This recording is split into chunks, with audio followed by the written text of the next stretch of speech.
Good morning all of you. मैं मोहम्मद अरशद काजी government टीवीपीजी college से। आज हम जो टॉपिक देखने जा रहे हैं वह एमएससी 4 सेम पेपर थर्ड का टॉपिक है डीएनए सीक्वेंसिंग, जिसके अंतर्गत में दो मेथड तो बहुत सारे हैं, लेकिन जो मेजर मेथड है, जो ज़्यादा मोस्ट कॉमन मेथड है, उसमें आता है सेंगर और मैक्सम गिलबर्ट मेथड। तो आज हम देखने जा रहे हैं सेंगर मेथड, ठीक है। तो जिसके द्वारा डीएनए सीक्वेंसिंग किस तरीके से किया जाता है। तो सबसे पहले हम देखेंगे स्ट्रक्चर ऑफ डीएनए, ठीक है। उसके बाद हमारा है डिफरेंस बिटवीन डीएनटीपीज एंड डाईडिऑक्सी एनटीपीज, जिसे हम डीडीएनटीपीज भी बोलेंगे। फिर नेक्स्ट आता है डीएनए सिंथेसिस। फिर डीएनए सीक्वेंसिंग की जो बेसिक है उसको देखेंगे, उसके बाद उसका मैकेनिज़्म देखेंगे। क्लियर है? चलिए हम आगे बढ़ते हैं। डीएनए का स्ट्रक्चर, डीएनए की स्ट्रक्चर सभी को मालूम रहता है, कॉमन ही है ना। इसमें कि जो हमारे बेस रहते हैं वो कौन कौन से होते हैं? Adenine, cytosine, guanine and thymine, ठीक है। इसके अलावा क्या रहता है? शुगर रहता है, फॉस्फेट का बैकबोन रहता है, ठीक है। जिससे जो नया बेस है वो किससे जुड़ेगा? फॉस्फेट के 5 इनकमिंग हो गया, और जो 3 वाला है उससे नया जो 5 प्राइम वाला है वो 3 प्राइम वाले के साथ में जुड़ेगा, जो यहाँ पर क्या बनता है? फॉस्फोडाइस्टर बॉन्ड फॉर्म होता है, ठीक है। तो ये तो कॉमन हो गया। थायमिन एडेनिन से कम्प्लीमेंट करता है और दूसरा ग्वानिन साइटोसिन से करता है। इतना क्लियर है? तो जो बैकबोन किसका रहता है? शुगर फॉस्फेट बैकबोन रहता है, ठीक है। तो ये आप लोगों को यहाँ पर मालूम रहना चाहिए कि 3 प्राइम में हाइड्रोक्सिल ग्रुप रहता है और 5 प्राइम पे फॉस्फेट ग्रुप रहता है, ठीक है। ये कॉमन चीज़ हो गई। अब आते हैं हम लोग डिफरेंस बिटवीन DNTPs एंड डाईडिऑक्सी एनटीपीज, ठीक है। तो ये दोनों क्या चीज़ हैं, क्यों इसको हमने यहाँ पर लिया है? तो जो सेंगर मेथड है उन्होंने डाईडिऑक्सी एनटीपीज लिया हुआ है, ठीक है। डीएनटीपीज तो लेंगे, डीएनटीपीज में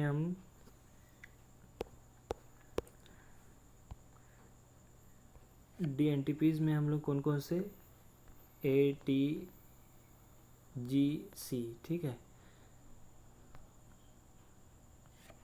तो ये हो गया ATGC, है ना।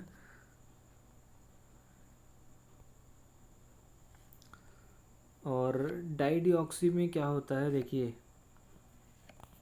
नॉर्मली जो डीएनटीपीज है उसमें क्या है? 3 प्राइम पे ये 1 हो गया, ये 2 हो गया, 3 हो गया, ठीक है। ये 4 और 5 प्राइम पे फॉस्फेट ग्रुप जुड़ा हुआ रहता है। ये बेस यहाँ पर जुड़ता है, बेस की जगह पे यहाँ पर adenine, thymine, guanine and cytosine जुड़ेगा। अभी हम नॉर्मली डीएनटीपीज की बात कर रहे हैं, ठीक है। डाइन्यूक्लियोटाइड ट्राइफॉस्फेट, जिसमें देखिए 3 पोजीशन पे क्या है? हाइड्रोक्सिल ग्रुप है। इसे हम क्या बोलते हैं? डीएनटीपीज बोलते हैं, ठीक है। ये तो अपने को लगेगा ही सेंगर मेथड में, ठीक है, कॉमन है। साथ में अपने को क्या लगता है? डाईडिऑक्सी एनटीपीज भी लगता है, ठीक है। तो डाईडिऑक्सी का मतलब क्या है? 2 जगह पे हाइड्रोक्सिल ग्रुप से ओ जो है ऑक्सीजन जो है वो रिमूव रहता है, ठीक है, वो नहीं रहता है। मतलब देखिए, जो ये 1 हो गया, ये 2 हो गया, ये 3 हो गया, तो 1 और 3, ये सॉरी 2 और 3 जो पोजीशन है वहाँ पर से ऑक्सीजन जो है वो हट जाता है, ठीक है। इसलिए इसे बोलते हैं डीऑक्सी एनटीपीज, मतलब दोनों जगह ऑक्सीजन नहीं रहेगा। तो इसको क्यों लिए भाई यहाँ पर, है ना। तो कारण ये भी बनता है कि इसकी ज़रूरत क्यों पड़ी। तो इसकी ज़रूरत इसलिए पड़ी, जब हमने डीएनए पॉलीमरेज जब हमारा चलेगा, जब डीएनए सिंथेसिस होगा, तो हमने को क्या चाहिए? फ्रेगमेंट में क्या चाहिए? सीक्वेंसिंग करना है, ठीक है। तो सीक्वेंसिंग करेंगे तो क्या होगा? जब उसको रोकना पड़ेगा फ्रेगमेंट में, नहीं तो क्या होगा? वो सिंथेसिस हो जाएगा। तो नया न्यूक्लियोटाइड मत जुड़े न जुड़े, इसलिए हम क्या लेते हैं? डाईडिऑक्सी एनटीपीज लेते हैं। अगर यहाँ पर O ग्रुप रहेगा ही नहीं, OH रहेगा ही नहीं, तो क्या होगा? नया वाला जो है 5 प्राइम वो आकर 3 प्राइम से जुड़ेगा नहीं, तो वहाँ पर क्या हो जाएगा? स्टॉप हो जाएगा, ठीक है। तो वहाँ पर क्या होगा? रुक जाएगा, ठीक है। तो नया सिंथेसाइज वहाँ पर नहीं होगा। तो ये चीज़ है। अब आती है डीएनए के जो बैकबोन सिंथेसिस है, वो देखिए इसमें आप लोगों को क्लियर हो जाएगा, है ना। तो इसमें देख सकते हैं हम लोग डीएनए सिंथेसाइज स्ट्रैंड में सबसे पहले टेम्पलेट स्ट्रैंड है, ठीक है। ये जो ग्रीन कलर में दिख रहा है, तो ए के साथ में कौन पेयरिंग करेगा, थायमिन करेगा, ग्वानिन के साथ में साइटोसिन, साइटोसिन के साथ ग्वानिन। तो यहाँ पर जो 3 प्राइम है ये तो 1 हो गया, ठीक है।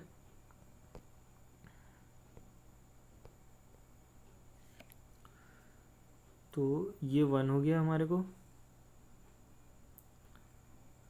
ये सेकंड हो गया और ये थर्ड हो गया, ठीक है। तो थर्ड प्राइम मतलब 3 प्राइम जो है, 3 प्राइम पे जो ओ एच ग्रुप है उसके साथ में इधर का जो 5 प्राइम है, ठीक है। तो 5 प्राइम का क्या है, फॉस्फेट ग्रुप, और 3 प्राइम का ओ एच, वो आपस में फॉस्फोडाइस्टर बॉन्ड के थ्रू डीएनए के बैकबोन का सिंथेसाइज करते हैं, ठीक है। उसके अकॉर्डिंग क्या होगा, फिर जैसे जैसे बैकबोन जुड़ते जाएगा, बेसिस जुड़ते जाएंगे, उसके अनुसार उसके कम्प्लीमेंट्री भी जुड़ते जाएंगे। लेकिन हम लोग, ये तो डी एन टी पीज़ के लिए हो गया ना, ये किसका है, डी एन टी पीज़, ठीक है। अब हम देख रहे हैं डाई डीऑक्सी एंटीपीज़ के लिए, तो D D N T Ps में हम देखेंगे इसमें क्या होगा। देखिए यहाँ पर जो दिखाई दे रहा है, यहाँ पर दोनों 2 प्राइम और 3 प्राइम दोनों में क्या है, ऑक्सीजन वहाँ से हटा दिया गया है, मतलब वहाँ से ओ ग्रुप नहीं है। तो नया जो न्यूक्लियोटाइड होगा वो सिंथेसिस नहीं होगा। क्यों नहीं होगा, क्योंकि वहाँ पर 3 प्राइम पे ओ ग्रुप नहीं है, ठीक है। ना तो 2 पे है ना तो 3 पे, तो नया सिंथेसाइज नहीं होगा, वहाँ से स्टॉप हो जाएगा, ठीक है। तो अपने को उतना दूर का फ्रेगमेंट मिलेगा, सिर्फ कहाँ से कहाँ तक का, ए और जी का फ्रेगमेंट मिलेगा। अगर इसको नहीं रोका गया तो लंबा फ्रेगमेंट अपने को मिलते जाएगा, ठीक है। तो सीक्वेंसिंग कैसे करते हैं, मतलब फ्रेगमेंट फ्रेगमेंट में पहले हम उसको क्लीव करेंगे, ठीक है। तो चलिए आगे देखते हैं हम लोग।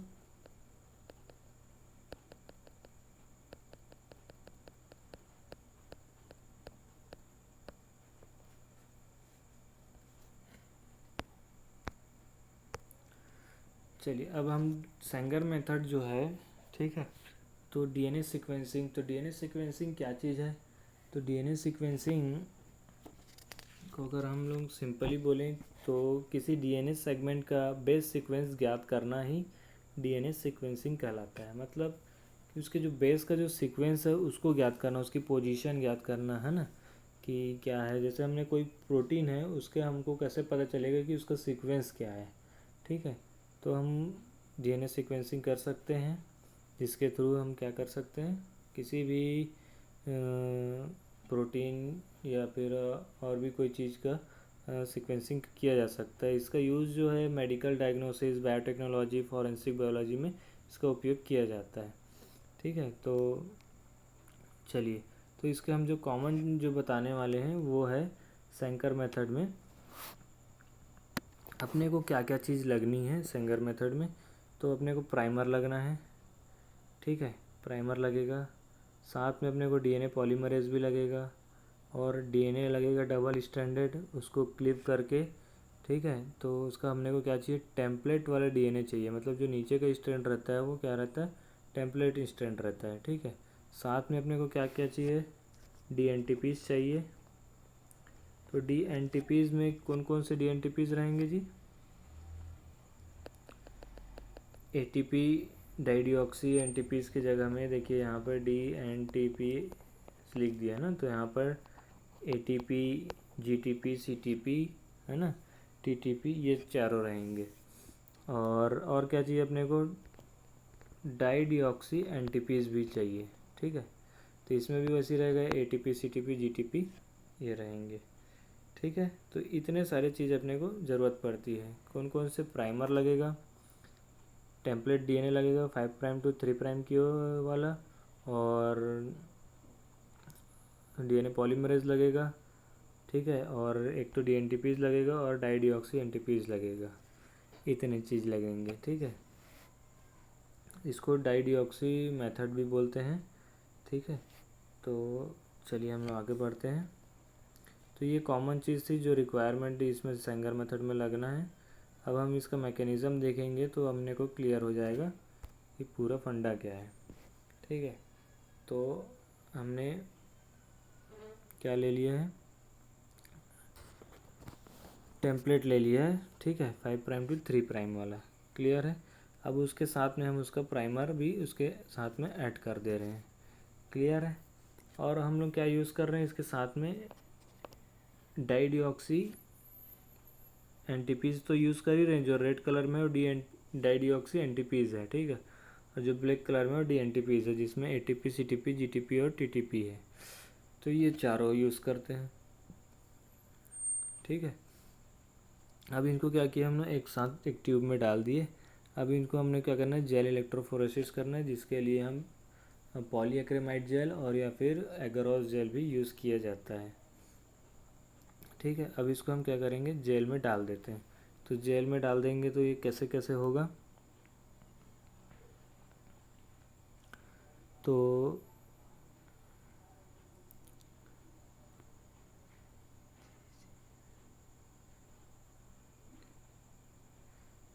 है ना, तो इसमें क्या है, हम लोगों को D N T Ps use कर लिए और साथ में dideoxy and D N T Ps use कर लिए। अब क्या होगा, जब इसके साथ जब डीएनए पॉलीमरेज जो है, जैसे हमने यहाँ पर लिख दिया ATGC, ठीक है, इसके साथ में हमने भी प्राइमर इसका ऐड कर दिया। अब डीएनए पॉलीमरेज जहाँ तक जाएगा वहाँ तक का सीक्वेंसिंग अपने को मिलेगा, ठीक है। उसके बाद अगर साथ में हमने क्या दिया है, ATP दिया हुआ है, तो इसके लास्ट में क्या आएगा, A ही आएगा, ठीक है। इसके लास्ट में क्या आएगा, C आएगा, इसके लास्ट में क्या आएगा, T आएगा, और इसके लास्ट में इसके लास्ट में G आएगा और इसके लास्ट में T आएगा, ठीक है। क्यों आएगा, क्योंकि साथ में हमने क्या दिया हुआ है, डाईडिऑक्सी एनटीपीज दिया, जिसके 2 प्राइम और 3 प्राइम पर क्या है, OH ग्रुप नहीं है, ठीक है। मतलब O नहीं है, हाइड्रोजन तो है, तो मतलब वहाँ पर स्टॉप हो जाएगा। तो कितने दूर में चलने के बाद वो स्टॉप हो जाता है, ठीक है। तो जो टेम्पलेट स्ट्रैंड लिए हैं उसमें हम लोग देखें तो जहाँ पर A आ रहा है ना, तो वहाँ तक क्या हुआ है, यहाँ से यहाँ तक मूव किया, उसके बाद A जहाँ पर है वहाँ पर क्या हुआ, स्टॉप हो गया। मतलब उतना दूर को सिंथेसाइज किया डीएनए पॉलीमरेज, उसके बाद क्या हुआ, वो रुक जाता है। क्यों रुकता है, क्योंकि साथ में हमने क्या लिया है, डाईडिऑक्सी एनटीपीज लिया हुआ है, जिसमें एटीपी है, तो जिसके लास्ट में A आएगा, ठीक है। एटीपी जिसका जिसका लेंगे उसके उसके हिसाब से आएगा। तो अलग अलग ट्यूब में हमने अलग अलग लिया हुआ है। तो इसमें एटीपी लिया हुआ है, सीटीपी लिया है, जीटीपी लिया और टीटीपी लिया हुआ है। क्लियर हो रहा है, ठीक है। तो क्या होगा, जब डीएनए सिंथेसाइज करेगा डीएनए पॉलीमरेज, तो वहाँ से वहाँ तक जो है सी से लेके ए तक, ठीक है, वहाँ तक मूव किया। उसके बाद डाईडिऑक्सी जो है उसमें एटीपी वहाँ पर स्टॉप हो गया। फिर क्या आएगा, नेक्स्ट में पूरा आ जाएगा, ठीक है। टी है तो टी के का कम्प्लीमेंट्री ए हो गया, मतलब डाईडिऑक्सी वहाँ पर क्या हो गया, आ गया। तो वहाँ से वहाँ तक इतना फ्रेगमेंट मिला अपने को, ठीक है। उसके बाद हमने क्या हुआ, सी वाले हैं, तो सी वाले में अपने को कौन कौन से मिल रहे हैं, जी का कम्प्लीमेंट्री क्या होगा, सी होगा, तो वहाँ सी स्टॉप हो गया, फिर सी स्टॉप हो गया, फिर एक सी कहाँ पर बन रहा है, एक यहाँ पर बन रहा है, ठीक है। तो इस तरीके से क्या लेते हैं, उसके फ्रेगमेंट ले लेते हैं, ठीक है। उसके बाद क्या होगा, जीटीपी का सेम होगा, ठीक है। तो जीटीपी के लिए क्या आएगा, यहाँ पर क्या होगा, सी आएगा, वहाँ पर क्या होगा, उसके फ्रेगमेंट मिल जाएंगे। वैसे ही हम लेंगे एटीपी का लेंगे, टीटीपी का लेंगे, तो अपने को चार क्या मिलेंगे, 4 ट्यूब से अलग अलग फ्रेगमेंट मिलेंगे। अब सभी फ्रेगमेंट को जेल इलेक्ट्रोफोरेसिस में डाल दिया जाता है। अब वो अपने मॉलिक्यूलर वेट के हिसाब से, जिसका लो रहता है मॉलिक्यूलर वेट नीचे आ जाता है, जिसका ज़्यादा रहता है वो ऊपर रहता है, ठीक है।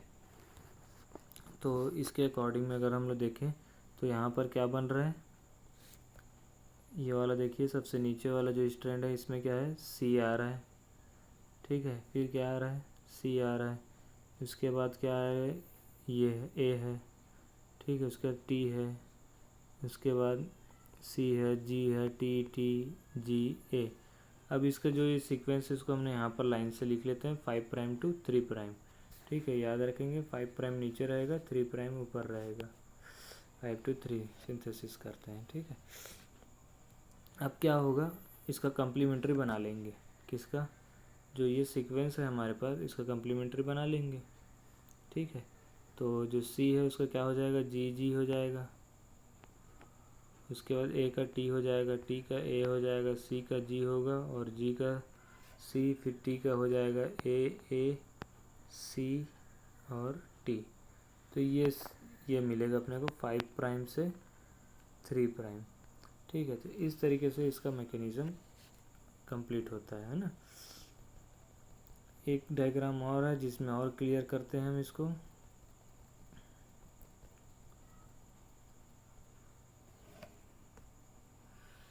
ठीक है, तो चलिए देखते हैं। तो हमने क्या लिया, टेम्पलेट ले लिया है।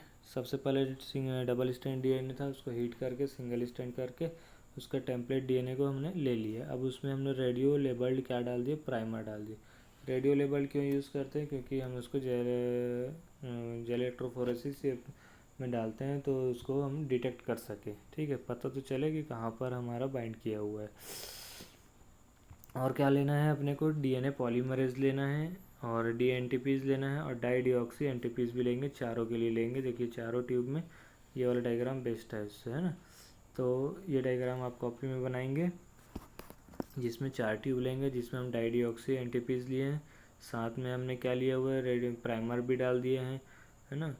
और ये भी डालेंगे ना, टेम्पलेट भी जाएगा इस ट्यूब के अंदर में, प्राइमर भी जाएगा और पूरे डीएनटीपीज भी जाएगा, चारों सब में जाएगा ना, चारों ने, किसी एक के लिए नहीं है। ठीक है, चारों में जाएगा। उसके बाद हो गया डीएनए पॉलीमरेज, सब में जाएगा। और डाई डीऑक्सी जो एनटीपीज है वो पर्टिकुलर अलग अलग ट्यूब के लिए होता है। ठीक है, तभी तो क्या होगा, जहाँ तक वो सिंथेसाइज होगा वहाँ तक जाएगा, उसके बाद वो रुक जाएगा। ओके, अब देखिए डीएनए सिंथेसाइजिंग का जो इस साइड में जो बन गया डायग्राम, डीएनए सिंथेसिस हो रहा है। ठीक है, अपने प्राइमर के हिसाब से देखिए, पहला जो है टी टी टी टी लिखा हुआ है, वहाँ पर डाई डीऑक्सी एटीपी वाला जो है वहाँ जाकर रुक गया। ठीक है, तो जहाँ पर टी रहेगा उसका कम्प्लीमेंट्री क्या होगा, ए होगा। तो जहाँ पर हमने ए वाला लिया है उसका वहाँ पर क्या होगा, स्टॉप हो जाएगा।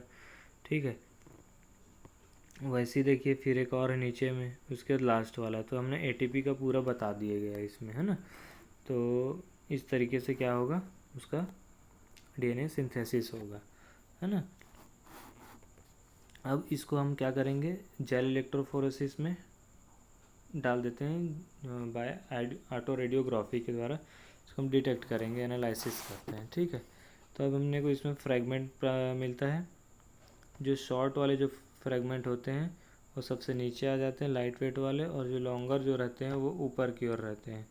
ठीक है, अब देखिए इसमें सबसे जो छोटा फ्रैगमेंट कहाँ पर आया है, वो है सी के लिए, दिखाई दे रहा है यहाँ पर, देखिए ये सी में है। उसके बाद कहाँ पर आ रहा है, जी के लिए आ रहा है। उसके बाद कहाँ आ रहा है, ए के लिए आ रहा है, 2 ठो ए के लिए आया है 2 बार। उसके बाद आया है 1 टाइम आया है, देखिए जी के लिए आया है। उसके बाद टी के लिए आया है, उसके सी के लिए आया है, उसके बाद ए के लिए आया है। ठीक है, तो अब उसी सीक्वेंस को हमने जमा लेंगे, यहाँ पर अब हमने लिख लेंगे सी, लिख लेंगे जी, लिख लेंगे। उसके बाद 2 बार ए आया है तो 2 टाइम्स ए आया तो ए लिखेंगे, फिर जी लिख देंगे, जी के बाद टी लिखेंगे, टी के बाद सी लिखेंगे, सी के बाद ए लिखेंगे। ठीक है, तो इस तरीके से लेंगे और लास्ट में जी लिखते हैं, क्योंकि यहाँ पर देखिए लास्ट में जी है ना, सॉरी सी है, तो उसका क्या हो गया, जी लिख दिए लास्ट, क्योंकि वो सब में कॉमन रहता है। तो उसको ले लेते हैं। अब इसका क्या करना है अपने को, इसको कम्प्लीमेंट्री बनाना है। ठीक है, तो सी का क्या होगा, जी होगा, जी का सी होगा, तो उसके कम्प्लीमेंट्री आपको क्या करना है, सीक्वेंस बना लेना है। ठीक है, किसके सीक्वेंस बना लेना है, जो सीक्वेंस हमारे ऑटो रेडियोग्राफी में जो आया है उसका कम्प्लीमेंट्री बना लेते हैं। ठीक है, तो इस तरीके से क्या होता है, हमारे को एक सीक्वेंस मिल जाता है डीएनए में। ठीक है, तो इस तरीके से जो सेंगर में थे जिन्होंने 1970 में ये दिया था मेथड सीक्वेंसिंग का। ठीक है, तो जिसमें अपने को क्या करना है, डीएनए को अलग अलग उसमें करके फ्रेगमेंट करके क्या करना है, सीक्वेंसिंग करते हैं, किसके through, gel electrophoresis, gel based है ये। ठीक है, ये चीज़ याद रखना है। और इसमें क्या है, डाई डीऑक्सी एनटीपीज यूज़ होता है। ठीक है, तो ये इतने सारी चीज़ें हैं। उसके बाद जो हमारा फ्रेगमेंट आएगा उसके बाद हम नीचे से उसको 1 2 3 करके भी हम पॉइंट आउट कर सकते हैं, और फिर आप डायरेक्ट लिख सकते हैं, जो सीक्वेंस आया है उसको लिख सकते हैं। जो सबसे नीचे है उसको सबसे पहले लिखेंगे, नीचे जो है 5 to 3 प्राइम होगा, ये याद रखना है। 5 to 3 प्राइम सिंथेसिस होता है, 5 से 3 प्राइम की ओर। क्लियर है, जो 3 प्राइम रहेगा वहाँ पर ये 5 प्राइम में प्राइमर बाइंड रहेगा, नया न्यूक्लियोटाइड जो आएगा वहाँ से जुड़ते जाएगा। ठीक है, तो ये इसका क्या होता है, मैकेनिज़्म होता है। ठीक है, थैंक यू।